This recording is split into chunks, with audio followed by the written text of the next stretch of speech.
All right, class. Sorry about that. Good morning, class. First off, as always, good morning. Glad you're here.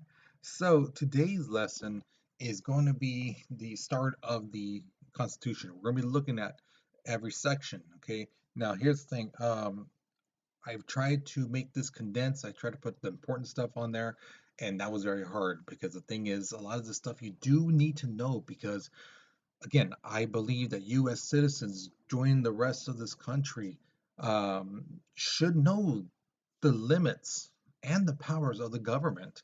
The first group we're going to be talking about is the Congress, the House of Representatives and the Senate, and basically what can and can't they do. You know, believe it or not, this group was supposed to be the most powerful group. They actually are, but as time has gone on, the president has gotten more power, the executive branch. And when we get to that video, we'll be talking about that a little bit more. Okay. So, first off, here's your warm up picture. So, go ahead, analyze it, look through it, look in the background, foreground, left to right. And I believe on there, I asked on your Google form, uh, list three things you see. And the second question asks you, what do you think this artist is trying to say about the railroad bill? So pay attention to the face. What is he doing? Things like that. Okay. So we're moving on to the notes in three, two, one. All right. So Article 1 of the Constitution basically saying that the government will be made up of three branches. Okay. Section 1 basically says in a nutshell that they're going to be this legislature will be known as Congress. All right, it's going to be a bicameral, which means two bodies, two parts. They call them houses as well. Uh, Section 2 says that the House of Representatives will be the lower house, because the thing is, back in that day, they're taking their influence in a sense from Britain, and Britain had the House of the Commons and the House of the Lords. Okay, so I'm sure you can tell even from my hand gesture which one was the lowest one. So they had a low one, they had a high one. So they're saying the House of Representatives, you're going to be the lower one.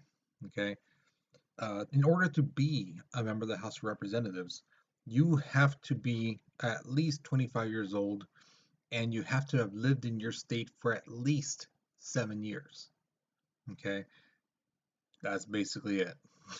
Okay, that's it. Okay, you don't have to necessarily be born here, things like that. You just basically got to live in that state for 7 years. The term limits are 2 years. They're only in the member of the House of Representatives every 2 years. So every 2 years they're coming for re-election, and so this is going to come up later on, and I'm going to be explaining why they put it that way. Okay. Each state gets a different amount of representatives based off the population of the state. And each state gets at least one representative. Even if that doesn't matter about the size of the state, how much land they have, it's based off population. So a state like Montana, which is pretty big compared to a state like Vermont, which is compared to Montana, it's kind of small, but Vermont has a lot more people than in Montana, because in Montana there's not that many people. So that's the thing, based off population. So here's a little map of California, and there's areas where who's Republican, who's Democrat in different counties, things like that. So they get the representatives, and it's up to the state to kind of change up the zones, the areas that fits, you know. So there you go, right there. Also in section 2, they talk about the three-fifths compromise. Now again, this was back um, when they were making the Constitution. There were some people who had slaves and wanted slaves, and then there were some people who they didn't like slavery. So this was the elephant in the room, the thing that nobody wanted to talk about, but they had to address it somehow. This was a stickler. So what happened was they came to a compromise, basically saying for every five slaves, it equaled three white people. Okay, because the thing is, if you counted every single slave as a person, then the southern states would get so much more government power, and the North didn't want that because then the South would basically keep making laws to keep slaves as slaves and maybe even bring in more. Um, Another thing too is the people in the North who said slavery is wrong, and then the people in the South said no, the slaves should be counted as a people. These people in the North were saying, well, do you treat them like people? Do they have the same rights and the same freedoms as people? You know, because you say, oh, everyone, everyone in this country should be have freedom, things like that. We should have rights. Well, do they have rights? And the answer was no. So then they're like, well, why should they be counted as a person when they don't even have God-given rights? So that was the issue there, and they came to a compromise, which was 3/5. But that's no longer valid, no longer applied because of the 13th Amendment, which eradicated slavery, which we will get into later on. Also, the House of Representatives have the power to impeach the president and judges. Right? This is one of the things that give them teeth, in a sense. So just because they do the impeachment doesn't mean that they like charge the president. Doesn't necessarily mean that the president is kicked out of office. It basically says that they're charged, and now they go to the next part where they're gonna have their trial, which takes us to the next section. So the section 3 is that the upper house is the Senate, which is the picture right there. Those people. In order to be a senator, you have to be at least 30 years old and have to at least lived in your state for 9 years. Again, you don't necessarily need to be a citizen yet. Not necessarily, not citizen, but like be born here. That's I guess what I meant to say also in the last part. You don't necessarily have to be born here. You can have your green card. You can have you could have got your citizenship, years later. But as long as you are a citizen and you've been living in that state for 9 years, you can be a senator. Now, unlike the House of Representatives people who were only um, there for 2 years, the senators are there for 6 years. But here's the kicker: to make sure that these senators were not going to be like cahoots with one another and stuff like that, basically every 2 years, 1/3 of those people you see in that picture are up for re-election. So they can't be like, oh, well, let's make a deal, this long-term, plan. And well, because in so many years, when that person's reelection comes up, they may not be there, you know. So that's a kind of way just trying to prevent people from making deals, things like that, because they would be switching off, new senators coming in every 2 years or so. Now, each state is guaranteed 2 senators. No ands, if, or buts about it. Everyone gets 2, right? From the biggest states to the smallest states. It doesn't matter. The vice president oversees the Senate, and he only votes when there's a tie. That's the only time that they vote. The Senate, if the president is impeached, this is their power. They hold the trial, and they need to have 2/3 majority. It's called a supermajority. Anytime you hear the 2/3, that's supermajority in order to convict them. Now, if they convict them, that's when the president or the judges are formally charged and they are kicked out of office. No president has ever gone this far. The closest one was Andrew Johnson, basically by one vote. He was saved. Nixon more likely would have been, but he quit before even the impeachment trial in the House of Representatives even started. All right. Section 4 says the elections are ran by the state, and both the House of Representatives and the Senate have to meet at least once. That's the only requirement for that job, really. When it comes to, hey, you have to show up for your job. They only have to meet at least once. Could they meet 20 times? Sure. Could they meet 90 times? Sure. Could they meet only twice? Yeah. So they don't necessarily have to meet up every single time, things like that. They can take the day off. They can be in their offices. They can go into their state, whatever it is. They don't have to show up for work, really work at least once. All right, so here's the thing. In Section 5, in case there is confusion on elections, the House and the Senate decide. They basically look at the laws, things like that, and what's happening, and they figure it out. This happened in the 2000 election with the President of the United States, with Al Gore and George W. Bush, and yeah, it went to the Senate. For a meeting to take place, in order for it to officially, take place in either house, at least half the people have to be present.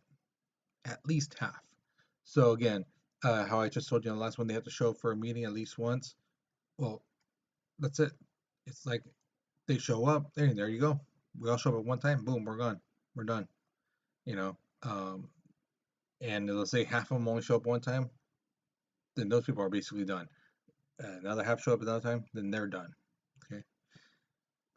If they want to kick someone out, like a fellow senator, fellow House of Representative member, for whatever reason, they need a two-thirds majority, and again, a supermajority to kick them out. All right. Now, Section 6, this is one of my favorite parts, because the thing is, it's based off their salary. Remember, they can only get their money that are set by law. Now, again, you have to remember, they make the laws. So it's like, well, couldn't they just like say, oh, we're going to give ourselves a raise, make it law, law. Everyone agree? Agree. It's like, what's that? Because of the 27th Amendment, they're like, oh, you want to give yourself a raise? You're going to have to wait until you get reelected to collect. So before, when they used to just like, okay, should we all get a raise? Yeah, yeah, yeah. Okay, good. Pass. And then they get the raise. Now with the 27th Amendment, it's like, okay, should we get a raise? Yeah, yeah. Okay. Oh, dang it. We can't get our raise because until after the after my election. So remember, every time they get reelected 2 years, right? A third of them come up, especially in the Senate, every 2 years. So if there's a senator who just got elected and they pass a bill to get a raise, they're going to have to wait another 5 years to try to get reelected so they can get that raise. Otherwise, they're stuck with the same pay. All right. Uh, Again, the member House of Representatives, they get elected every 2 years, so they don't have that much to wait. Anything said in Congress can't be used against them in court. That's another thing in Section 6. So if they say something, it's like, hey, that's illegal. You can't, you just, in a sense, admitted to it. No, no, that's fine. It was said in Congress during a session, so they can't be used against them. Another like ones that makes you go, what? Seriously? Yes, is they can't be arrested for minor crimes, especially if they're going to a meeting or if there's a vote going on. The only way they can get in trouble is if it's a major crime. So in other words, let's say a senator's out getting coffee, and all of a sudden there's a message on his phone saying we're having a meeting, a special meeting, whatever. He can basically speed through the streets, just gone. If a cop pulls him over, he can just straight tell them, hey, yeah, we're having a special meeting. I need to be there now. And the cop has to let him go. Now if he's speeding and he hits an old lady and he kills her, then that's something different because that's murder. that's manslaughter. Okay. So yeah, minor crimes, it's fine. So if you knock someone over and then they break their arm and some of that, you won't be charged with anything. Yeah, I know. Another thing is they can't have any other government jobs. So once you're a senator, that's your job. You are a senator. Same thing with House of Representative. You are a member of the House. You can't um, just be something else too. Yeah. All right. So here is your midpoint question. Which of the two do you think is the biggest perk for a member of the House of Representative or the Senate? Having to only go to really at least one meeting or getting away with minor crimes? when there is a meeting or a vote. So which one of those two you're thinking like, what? I would, I would, I think that would be best. I think that's like the better perk to have, and or for being a senator or a member of House of Representatives. Which one do you think is the better perk? Okay, and write that down. And why do you think that one was best? Okay, we're gonna move on again to the rest in three, two, one. Okay, so the House of Representatives is the only place where tax bills can be passed. So the House decides what taxes should be applied and things like that. Now, the thing is, they are the reason they got this responsibility because remember, they're coming up every 2 years for re-election. So if they say, "Oh, we should do this way to get the country to get money, things like that," um, their election is coming up soon. So just in case people don't like it, the bill, or don't understand, hey, like, hey, you promised this money would fix up our roads or highways and it hasn't been fixed, that these people, the citizens who are the voters, can remember that and be like, no, we don't want you. We don't want you to be the representative anymore. You lied to us, you know. So again, that's why they put them there. Because if it was a senator's, remember it's 6 years, and I don't know how many people have that great of a memory of what senators do within a 6 year span. Okay. Um, Here's the thing: both houses, if let's say there's a law coming up, um, both houses, the Senate and the House of Representatives, must pass the same bill before it gets sent to the president. Now, when I say by the same bill, it means the wording has not changed. Nothing can be changed. If it goes to the Senate and it goes to the House and then they change up a little something and they pass it, it has to go back to the Senate and then they have to say, yes, we'd like that better now. You know, it has to be the exact wording. They both have to agree. There can't be any like, oh, let me add a little something on there. No, because if that does it, then it has to go back to the other side. Okay, if it's already been approved. Um, a simple majority is needed. All right, so 51%, 50.5% that counts. All right. Now, if the president vetoes the bill, let's say he says, no, I'm done. I don't like that. No, kicks it away. It goes back to the House of Representatives and the Senate, and they have to have 2/3 of people in there to vote for it. If it does, they do get the 2/3, then it becomes law. It doesn't go back to the president. He used that one-time veto bill or veto, chance, and that's it. So the president basically has three options. I'm going to be talking about two of them. One, he signs it, becomes law, or he doesn't sign it, right? Doesn't veto it, just doesn't sign it. And in 10 days, if he does not sign it, then it straight up becomes law. Okay. Then there's a third option. It's called the pocket veto, and it's kind of difficult because again, after 10 days, right?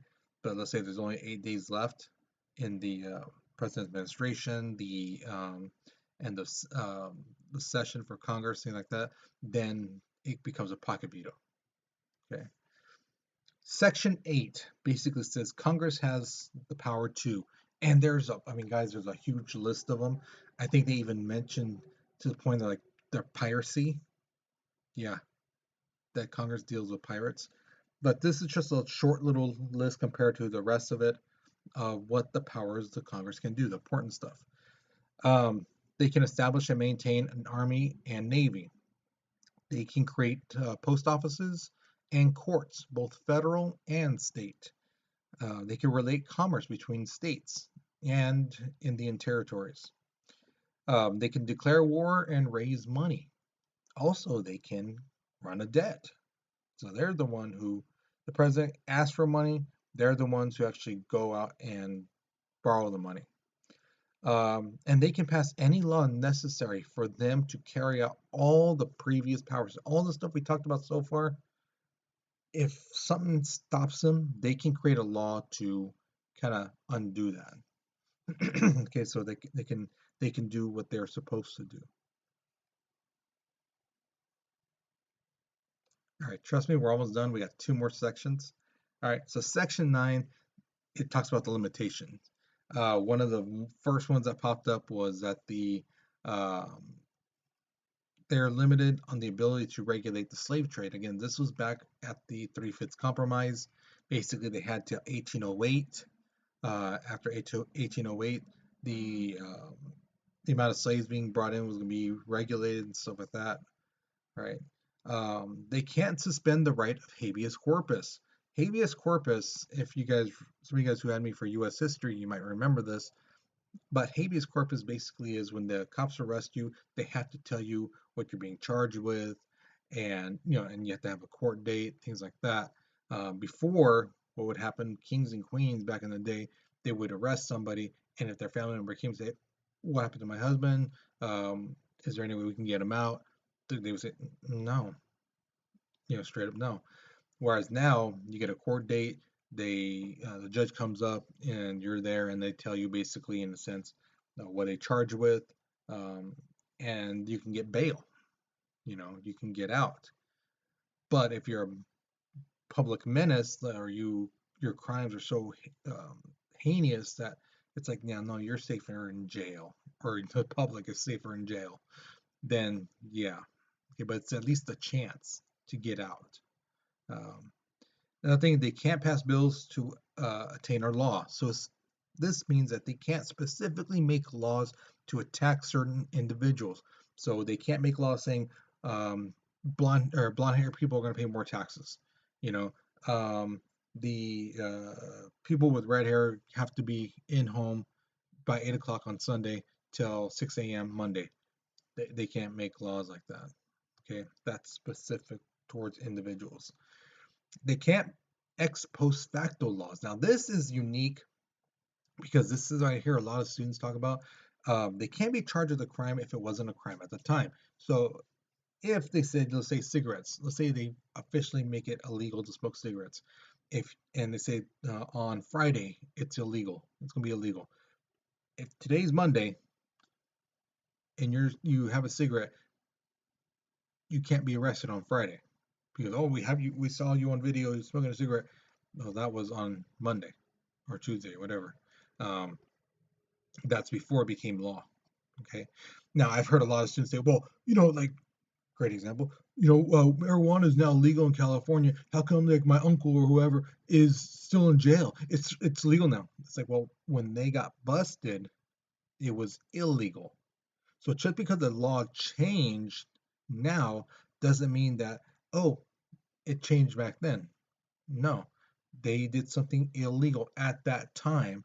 Therefore, their punishment is now, and there it is.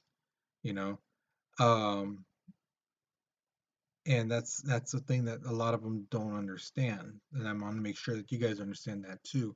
It works both ways. Okay.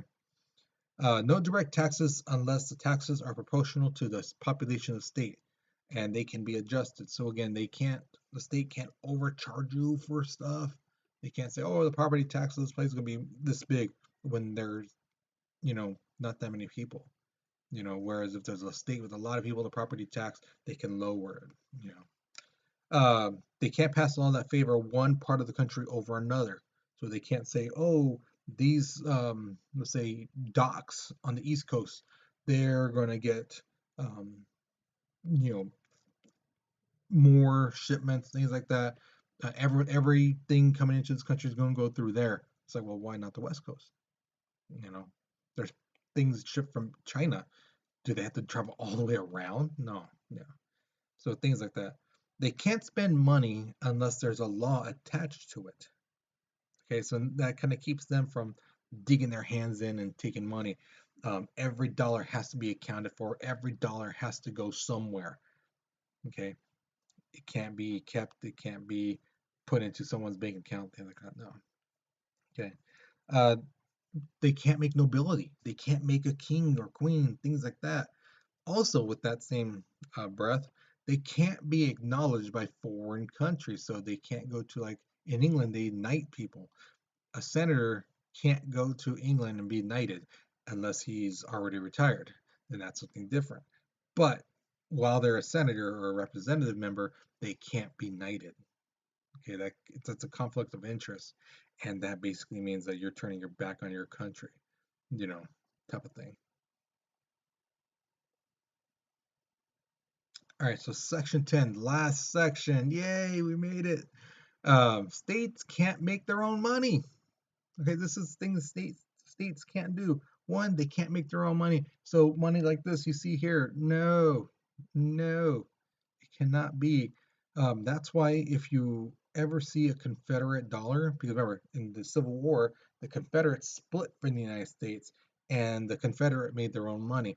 So if you ever find a Confederate dollar, it is worthless, even though it's from the 1860s.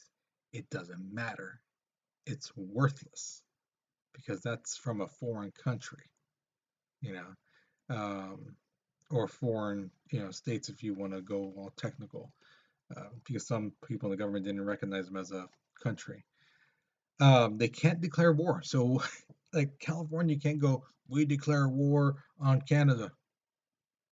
No, you can't do that. Or they can't do anything else that basically Congress can't do, you know. So another thing is they can't tax stuff from other states. They can't say, well, this is, you know, coming from Nevada. We don't like Nevada, so we're gonna tax them. No, that's not how that works. A state again can't declare war. They can't be in treaty discussions with other countries, and they can't form alliances with any other countries or states. Okay. Last one, they can't put imports or export taxes on goods. Right, that's the government's job. The government's the one who puts those tariffs and things like that on those goods. Okay, so that's the states. All right, so here's your last question. And this is something I really want to know because I hear a lot of people say stuff like, oh, well, these people are so, these senators, representatives, this Congress is, they're all dumb. And I'm like, well, why don't you run? So I want to know, would you ever want to be a member of the Senate or the House of Representatives? Now that you know that their powers and what they can and can't do, things like that, would you think you could ever or would ever want to run? Right? And if so, which part? Okay, so again, you can see from the color coding thing, uh, I would want to be a member of the Senate, House of Representatives, because, and explain. Um, if you like, I don't care. I don't want to be in any of that stuff. It doesn't even cross my mind. Then tell me why. Why? Why wouldn't you want to be part of the government? Okay. So there's the two writing prompts. Again, guys, that's the end of this lesson. Hopefully you learned something new. Again, guys, I want you guys to know this stuff. If you have a chance to rewatch this, please do. If you have a chance to look at the whole list of stuff, Article 1 of the Constitution, please look at it, guys, because again, this is, you know, the real world stuff. You need to know what the government can and cannot do. Instead of listening to the people on the internet who have absolutely no idea what they're talking about. Granted, there are some people who do, but there's a lot more who don't, and they spread these false rumors and these things that try to scare tactics, try to scare people to doing things that they want them to do. I don't want that for you guys. Okay, I want you to know the government, know how it works, know the laws, so that people can't take advantage of you, and people can't say, and people can't use you as a tool to try to make you do things that they want. Sign this to get rid of this. They're doing this and this. They have the power to do this. That. You can look them in the eye and go, no, they can't. Where does that say in the Constitution? Oh, well, they do that anyway. No, I don't. You know. So that's the point, guys. That's what it means. That's the whole purpose of this class. I want you guys to be well informed educated young men and women who are going into the world knowing what the government, well, the Senate and the House of Representatives can and cannot do. Okay, so again, next class it's going to be on the executive branch of the president, which is going to be fun. Okay, so I'll see you guys later. Please, please, please take care of each other, take care of your families, um, and miss you guys, and I'll see you in class.